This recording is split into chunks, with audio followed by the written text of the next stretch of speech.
Thanks for joining us for Lunchtime Coaching. My name is Kevin Britz, and I'm going to be sharing some wonderful lunchtime sessions with you today. We've got a really interesting guest joining us all the way from the UK, a strategic business advisor, mentor for ambitious businesses, increasing home and sustainable profits from a wonderful company that's called Wayfinder. Please welcome Tony Webster. Tony, thanks for joining us today. Hi, Kevin, and really appreciate the opportunity to talk to you. And as I've just been saying, the weather here this morning is absolutely fantastic. We're 30 degrees and sunshine, and so really, yeah, pleasure to be speaking to you in Johannesburg. So thank you for inviting me. Yeah, and thank you for making the time. So, Tony, today, the Lunchtime Stations is really aimed at business owners, business people out there, and giving people like a nice, quick half an hour of some really useful information. But to start us off with, can you tell us more about who you are, what it is that you do, and tell us about your business? Yeah, sure. Yeah, so I have 20 odd years in business. I actually grew up on a farm, so I grew up with my out in the country, and I had basically no money. I suppose we had we weren't a particularly wealthy family, and the work ethic was founded at that point, I guess, because I just became, I had to just work and work. And I started in banking, and then I moved to a private company, started my own business over 20 years ago. And I've owned and sold several businesses over 20 odd years. One I sold to an American company, stayed on as their European chief exec for 4 years. I failed 2 or 3 times. So, I sort of have been there and done it over 20 years, and I've seen the good and the bad, if you like. So the last 10 years, I've been advising other companies, and it became apparent through friends and businesses I was working with that I have a knack of finding the core of any problem in a business, and that could be a good problem or a bad problem, but I've got a knack of finding the core of that, and then I've also got a knack of finding a solution to overcome it and move forward. And so the word consultant or coach or mentor are all great words, but actually what I do is help people find their way, both people and businesses. So hence Wayfinder is the title, and if anybody asks, I'm a Wayfinder. So that's the potted history of where I'm at right now. More recently, Kevin, just to share with you, I've been working with the local government in Leeds. So we're in Yorkshire, and I'm sure South Africans will have heard of Yorkshire if they're into the cricket. But because of COVID, they launched a business resilience program. So I've spent the last 6 weeks talking to businesses via video, really trying to help them figure out which way to go in this current situation. So I've got a lot of experience in real life situations, and I bring practical solutions to the table, because quite often you can go, and I'm sure your viewers have seen many webinars and many people talking, and it sounds great, but actually what do I do? How do I get started, and what do I do next, and how do I do it is the bit, I guess, that I bring to the table. Yeah, I've done some training, in South Africa, also online, and I think the biggest wonderful feedback that I got from the training itself was that there's practical tools that people could take away from it, and I think that in today's life we need practical solutions I can apply today, right? Absolutely, and it needs to be now. It's all right having these nice sort of frameworks and concepts and theory, but actually, what does it mean for my business? What does it mean for me and my business where I am right at this moment? And if you've got some practical tools that can help you take the next step, because it's about small steps, Kevin. First of all, it's about identifying the real problem. Because many people think the problem is one thing, but actually it's something else. And it's something else that is causing the problem that they think it is, if that makes sense. Yeah, it's usually just a symptom of something, yeah. Yeah, so they're focused on maybe one thing, but actually the root core of that problem is 2 or 3 steps away from that. And if you get to the core of it and really understand what the problem is, then you can try and figure out a way around that. Absolutely. So, I think one of the first things I want to sort of chat to you about is, and I know this is something that you specifically work on, is give us an example on how we would approach a strategy challenge. Because I think a lot of, obviously, without mentioning it, COVID's really affected a lot of strategies and influenced a lot of our strategies and how we're going to do what we're doing in the next 12 months and from here on out. So what is that? How do we give us an example on how you would approach strategy challenge? Okay, so I think when people talk about they've got a problem with a strategy, it fits very much with what I just said. The issue is not with the strategy. You've got to look behind why the strategy was in place. So I would start with the original purpose of the business and what were you trying to achieve when you established this business, or what is the end goal or the end objective, the vision, if you like, but what are you trying to achieve and where are you trying to get to? And I describe that very simply as a destination. So you were trying to take your business to a future destination position that would be X turnover, X number of staff, X amount of social responsibility activity, whatever that vision is for you and your business. Let's just go back to basics. What is that vision? Is it still valid? Is that destination point still valid? And if it is, then okay, well, let's just look at what is the reality. And I use the framework of a model that is called GROW, and it's GROW. So the G is the goal, the R is what is the reality. And I think with the reality, you have to face the brutal facts, if you like. And there's a famous guy called Jim Collins in the States that wrote the book Good to Great. And he talks about the Stockdale paradox, which is really just focusing on what are the real brutal facts. You've got to be honest with yourself and say, actually, this is the reality where we're at right now. And once you understand the destination and the reality, then you have a choice. You either decide, I'm going to find a way to go round the blockage, the roadblock. I describe it, COVID's a massive big car crash. Are we going to find a detour around the car crash and find an alternative route to our destination, or are we going to turn around and go somewhere else? And so you've got options, or you have a choice, and then you really look at what the options are. And then once you've looked at all that in a very considered way, and this is where a lot of business owners, I think, I don't know what it's like in South Africa, but in the UK, they very much stick to themselves, and to get some outside perspective and an external opinion and listen to others can quite often bring a different solution to the problem. And then, okay, so you know where you want to go, you know where you are now, you know what your options are. So the final one is W, what are you going to do about it? And, it's then having the bravery to go forward. But if you've gone through the whole thought process in the right way, then you should be confident to take that step and move forward. And so strategy is maybe the issue, but actually, if you break it down to the fundamentals that are underneath that and just use that basic GROW model, then you can come up with a new strategy to get you to where you want to be. So one of the things that you do mention is applied resilience. So with the information that you have, with the know-how and the experience, how do we apply resilience in business today? Like, what does that look like? How do I become resilient? Yes, so this is an interesting one. So, I said the business resilience program is something I've been working on recently, and resilience in its very basic form is the ability, the definition is about the ability to bounce back or spring back from an adverse situation. So, I've talked about your bounceability, if you like, how much spring is in your bounceability, and it's very much using that GROW model, Kevin. And there is also another, I don't know whether you or your listeners and viewers are familiar with Kubler-Ross change curve. Mm. And it's been around for a long time, but it basically reflects the different moods that we go through when you hit an unexpected event or adversity. And I think the starting point for resilience is looking at that curve and actually acknowledging where you are on that curve.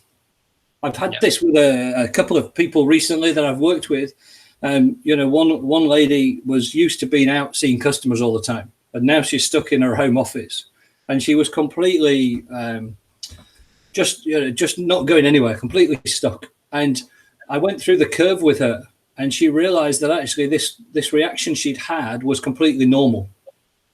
And once she'd realized it was normal, she then moved to the point of acceptance, which is on the curve, and acceptance then becomes start thinking about planning the way forward. So resilience is around, I think, attitude of the business owner. As I said earlier, if there's a big roadblock, what are you going to do? Are you going to just turn around and go home, or are you going to say, I'm going to find a way around this? And understanding that reaction is fairly normal, and then figuring out a way forward. But this is the benefit of having somebody external come in. The clients I've worked with over the last 6-7 weeks have all benefited from sharing their problem with somebody external. And it wasn't just me. There's 25 business coaches around Leeds and Yorkshire that have been doing this. But having somebody else just to share the issue with, or actually, one guy was sure he was doing the right thing. He just wanted somebody else to say, actually, yeah, you are doing the right thing.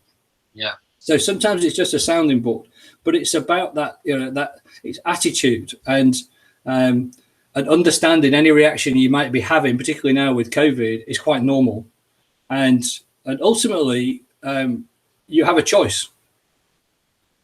And that choice is with you. So you have a choice, for example, this is something, again, I talk to people about. You have a choice when you wake up in the morning. You might not feel great, but you have a choice as to what type of mood you're going to be in. You can choose to be in a bad mood all day because you've had a bad night, or you can choose to be actually, I've had a bad night, but actually I'm going to be really happy and positive today, and I'm going to make things happen. And so there is a choice, and I think people have to take responsibility for that and say, okay, I have got a choice, and there's no point in blaming everybody else. I can do something about this. And so it's choice, it's attitude, and it's understanding that any reaction to this car crash of COVID or any other adversity is a normal thing. And then going forward, ideally, what you would try and do is do regular reviews to try and plan against future adversity, if you like. I mean, okay, COVID, nobody could plan against COVID, but scenario planning is something else that I get involved in. So you look at what ifs, look at all the what ifs, and you plan and do scenario planning around all the different what if this happens, what if that happens. And that gives you some pre-warning of what you might need to do to respond to something that you may or may not be able to anticipate. And so there's lots of different tools there but the first step, if somebody's stuck now and they want resilience and they're struggling to move forward, is just accept it's normal and then decide to do something about it. Yeah, I think it's from my foundation is in neuroscience and linguistics, and it's one of the things that I like sharing with people. It's that change is often found in the micro habits of what we do. Like you say, like getting up in the morning and saying, well, how am I going to change my day and what I'm going to do about it?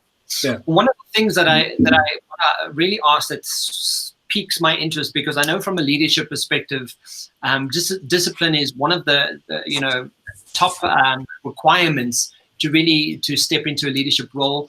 But you speak about something different, a commitment culture. Tell us, what is that? I mean, like it's. Have you not heard of that before? Not in that context, no. Okay, so this comes from football. So I'm a big football fan, and I think I may have mentioned to you previously, Kevin, I completed a master's degree last year in sports directorship. So keen interest in the business of sport, because that's all around leadership, culture, and high performance, which is really the bit that interests me. And the commitment culture comes from a book, and it comes from Barcelona, the football team. Yeah. And there's a book called The Barcelona Way, written by an English guy called Damien Hughes, and he's a professor, and I've met him several times. And he talks about Barcelona and how they were so successful, and 5 types of culture. So you've got I hope I can remember them now. You've got the autocratic, you've got the the technical and various others, but the final one is this commitment. So what it is having everybody in the organization fully committed to the destination objective goal that you're trying to get to, and then living and breathing that in every way, and having everybody in the organization fully on board with that. Now that's tough to achieve, but you then need the leader to behave and lead in a consistent way. And you also need to ensure that you have the right people in the building. And Jim Collins, come back to him, he talks about having the right people on the bus. If you've got a business, you need to have the right people in the business that are believing in what you're trying to achieve. And the commitment culture, and an example I can give you with Barcelona, they brought in, before Pep Guardiola went in there, they were full of superstars, and they brought in Guardiola got the job by unexpectedly, because he was in the youth team, and he set about developing this culture that obviously works because they've been successful for 10, 15 years based on that sort of culture. And an example they had was they brought at one point Ibrahimovic in from where did he come in from? I think he came in from Italy, but they brought him in 40 million, and he ultimately didn't follow the rules and the culture of the club. He would turn up in his yellow Lamborghini for training and not the company blue Audi that everybody had.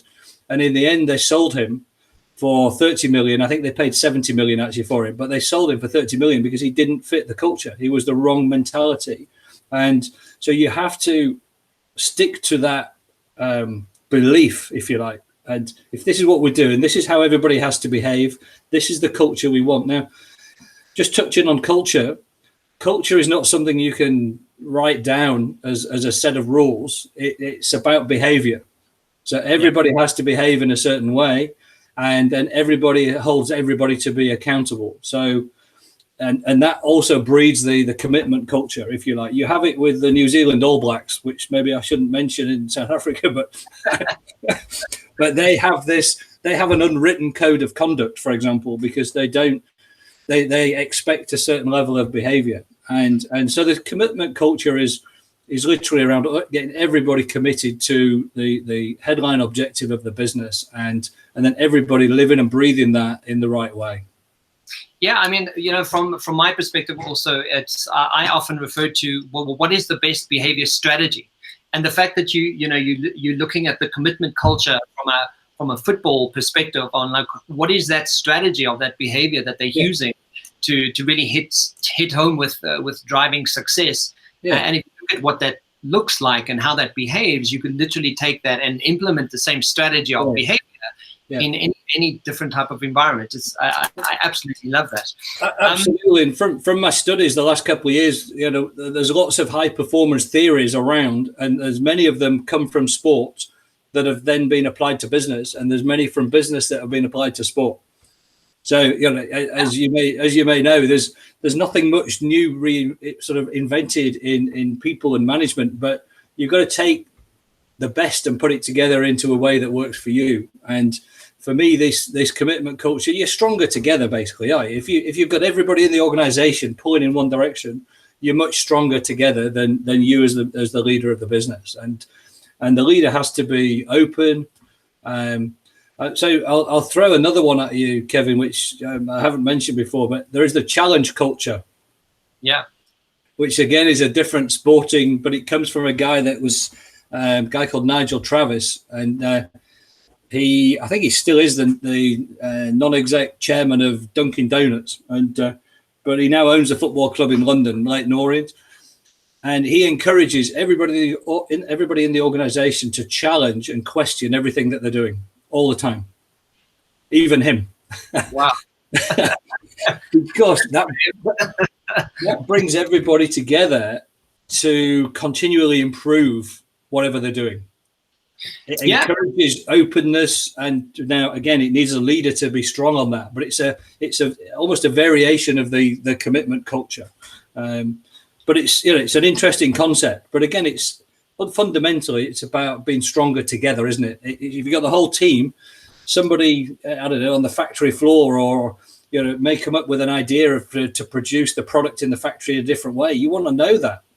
Yeah. Why would you not use that resource that's there? Or, so it's bringing everybody together, feeling that they've got a contribution to make other than just doing their job every day. Yeah, and I think if there's ever been a time in the world that we need to start challenging the way we think and how we do stuff, it's now. Yeah. But from a sales and marketing perspective, because I know that out there right now, sales is incredibly difficult for a lot of people, a lot of companies. Do you have any tips on sales and marketing currently? Yeah, so I think many companies do lots of marketing. So if a company, I'm talking to a company at the moment, and they're not happy with their marketing, and okay, so we have a conversation around their marketing, but again, back to my first point, marketing is not their problem. They think it is. They want more clients. So when I ask them, so the first question I ask is, if a client knocks on your door, inquires about your product, what happens? What's your first point of contact? How do you respond to that? And then examine that whole sort of process of how you deal with incoming inquiries. And of course, the first question would be, how many incoming inquiries do you get? How many inquiries from your marketing actually come to your business looking to buy? And if you have lots of people coming to buy, the next question would be, how many actually then get to a point of ordering? And it's understanding what's actually going on in the business. So this is another sort of fundamental approach I take to business, Kevin, whichever area we're looking at. Is it's a big machine. A business is a machine. So for me, it's not about the big thing. It's about all the little integral parts of the engine, what's moving and what needs a bit of lubrication, if you like, what needs replacing because it's worn out. And on the sales, it's, what are we doing when people contact us? Do we get lots of people contact us? What do we do with them? And what's our conversion rate into quotes and then into orders? And many businesses don't know that basic information. Many do, but many don't. And if you can really understand your, what I call client or customer acquisition process, then that will give you lots of knowledge and intelligence around what's actually going on. I mean, I worked with a company that was a law firm, actually, professional services, last year, and they were spending a lot of money on marketing. And I said, how many inquiries do you get? And they didn't actually know. But they opened up 5,000 new cases a year. And when we dug underneath the numbers, they actually had 10,000 inquiries a year, 10,000, but they were only signing up 5,000. So they only converted 50%. So when you start looking, and they were all really busy, and when you start delving, the reality is that maybe 2,000 of those 10,000 were never, ever going to be clients because they were unemployed and they didn't have any money to pay the fees and so on and so forth. So suddenly, if you have a pre-qualifying inquiry form, so this was just a simple name, address, employment, so on, that we're able to determine fairly early whether we could help them or not, and you remove that from the workload. So if you're looking at doing some improving your sales and marketing, don't go spending more money on marketing just off the bat. Understand what happens when people knock on your door. And the other one is, if you haven't got people knocking on your door, I would then suggest that, how do you attract people? And I would look at however many customers you currently have now and in the past, and really look at how you acquired those clients. How did you win that business? And understand the source of those clients. Where did that come from? Did it come from an internet inquiry? Did it come from a referral? Did it come from whatever? If you understand the business that you have won over the last year, last 6 months, last 12 months, if you understand that again, it gives you real insight into where you're winning business. And of course, this is back to the sporting thing. It's about creating new habits. If something's working well, why don't we do more of that? and I'll give you a little analogy on the football. So in England, certainly, if the team gets beat 5-0, for example, the losing team, the manager will have them in on the next day to understand what went wrong, and he'll punish them for losing 5-0. The winning team go and celebrate. Yeah. Why do they not examine how they won 5-0 and really understand it so they can do it again next week? And we don't examine the success. We examine the failures. And I think there's some real benefit in doing the other way around. So where have you won clients?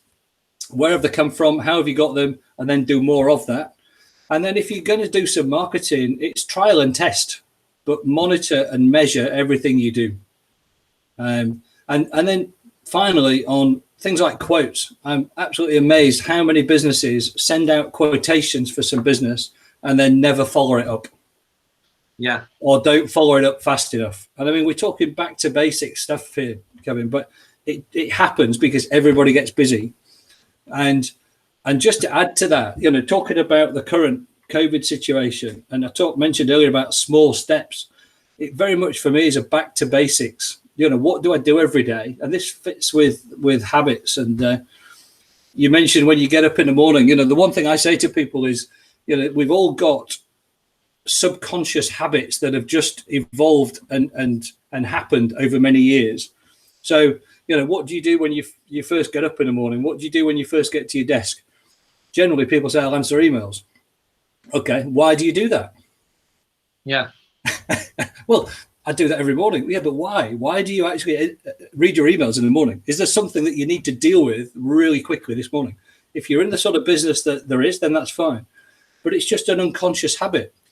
And therefore, time management becomes an issue. How many people have their emails switched on whilst they're at the desk and one pops up and they look at it? Why do they do that? So it's been self-conscious about your own habits and removing the unconscious bad habits that you've sort of just evolved into, if you like. And I'll just give you one final thing. It feels like I'm talking a lot here, Kevin, so you interrupt me if I'm going on. Right ahead. I love it. We talked about attitude and habits, and I saw this recently, and it wasn't so it's not my idea, but he said I take a daily pill, and it's called Habitude pill. So I try to create new habits with the right attitude. And I thought that was great, because if you can start to do that, and it comes back to the thing I said earlier about having a choice, you have a choice how you are in the day. You have a choice whether you open your emails first thing, or you actually have a choice to say, I'm going to put some to-do list down. And another little tip, practical tip, is at the end of today, so I'll say this to your viewers, at the end of today, just reflect 5 minutes on 2 or 3 things that you've done that you're really pleased with today. I've achieved this, I've achieved that. Certainly for me, I'm really pleased we're doing this chat. So at the end of the day, just write down 2 or 3 things that you're pleased that's happened today. And then think about 2 or 3 things that you want to do tomorrow, that you must get done tomorrow. And then when you come to your desk in the morning, they're the 3 things written there on a piece of paper waiting for you. And at the end of tomorrow, you can reflect back and you've done those 3 things. And that is a very easy, simple first step to start getting things done. And rather than being busy all the time, figuring out what I need to do and then beating yourself up because you're not actually doing anything. Yeah, I mean, I listen to everything you're saying. It's often very much very similar to, you know, how, you know, when I go through a coaching process with anybody is I always refer to it as mind management. It's not time management, it's mind management, because, you know, if you're just randomly doing what you do in the day, you're oblivious of what you're doing with your time and how you're actually managing yourself to be able to be more effective or have more impact in your own performance. So, Tony, lastly, tell us what motivates you. That's a good question. Before COVID, I have to say, before COVID, I maybe had a different view. Right now, I've really been motivated and get a real buzz out of helping people. You know, I mentioned a few examples earlier where they've been completely stuck, and seeing them move forward has really given me a buzz in terms of, you know, helping people to move forward in their business. And it's made me realize that these practical steps and this practical support I'm giving really is the thing that I enjoy doing. So I get a buzz out of that. I'm motivated by football and sport. I'd love to be involved in a business of sport. And obviously my wife, and I've got 2 gorgeous daughters who are grown up now, but, you know, we enjoy a lot of good times together. But from a business point of view, it's about really helping people and making a difference and helping businesses grow. And we've touched on a few things here, Kevin, but there's a whole bunch of other things we could talk about. And just one sort of maybe final thing for people to think about is what I call the value, joy, and profit triangle. So if you're in business, there's the whole Simon Sinek question of why are you doing something. But if you're looking from a sales perspective or from a personal perspective, value, where can you add value to? What type of people, what type of businesses can you add value to? And that will help you find your ideal client, your ideal customer avatar, as it might be described. So where can you add value to the customer? What is the thing that gives you the most joy? What do you actually really enjoy doing? What gets you excited? And then finally, where can you actually make some money from that? Because ultimately, we all need to get paid for something. So it's the value, joy, and profit. But if you just write a few things down on each of those headings, it might just help people crystallize what it is they really want to be doing. And everybody says you should do what you're passionate about, and make your obviously a hobby your job, if you like, or your business. And many of us try to do that but struggle. And I've done that. But maybe COVID is enabling me to find the thing that really is right for me. And, talking to you now, I realize I can help people through video links anywhere in the world effectively, because whilst I've been working in Yorkshire, it doesn't matter because it's proven that it works just on a video call. So that value, joy, and profit, where can you add value? What do you enjoy, and where might you get paid for doing that? Thank you, Tony. That's so. I love you sharing the commitment culture, the challenge culture, value, joy, profits. Where can people get hold of you if they want to sort of pop you an email or go online? Where can we go? Yeah, so LinkedIn and email is the best way. So I'm on LinkedIn as Tony Webster. My email is tony.webster@wayfinder.uk.com. Slightly unusual.